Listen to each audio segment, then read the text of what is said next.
All right, it's that time of the morning where we join Tyler Orton from Business in Vancouver to talk business news. Thanks for joining us, Tyler. So we begin with the question of whether Canada is on a path to a serious recession. And historically, when we are, so is the U.S.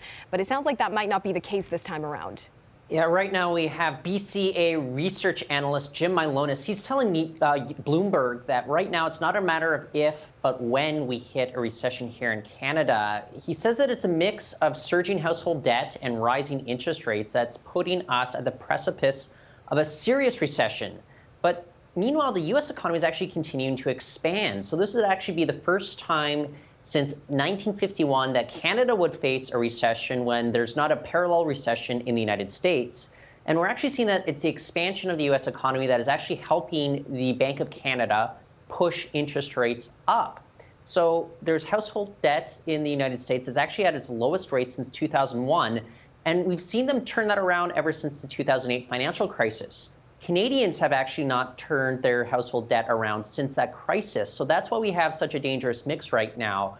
And it's not looking good for Canada, at least according to this analyst. Yeah, definitely a difficult time financially for a lot of people. The second story that we want to talk about is all about streaming services, and obviously the options for those continue to grow. As the battle within the industry kind of tends to intensify, Viacom has now bought Pluto TV a week after NBC Universal announced plans to launch its own streaming service in the U.S. So what will this mean for Canadians?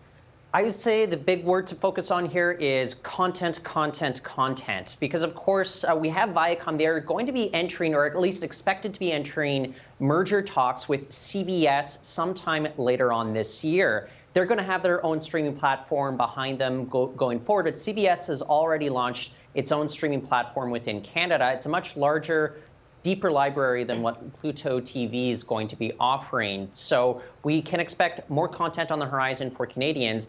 And with regards to the NBC Universal streaming app that was announced last week, it's not expected to hit the U.S. market until 2020. But that's specifically for the U.S. market. They'll still be generating content. And as we've seen with other players that are based in the United States but aren't operating in Canada, we have still been able to strike licensing deals. So just expect even more content on the horizon for all the Canadians up here that can't get enough of these streaming services.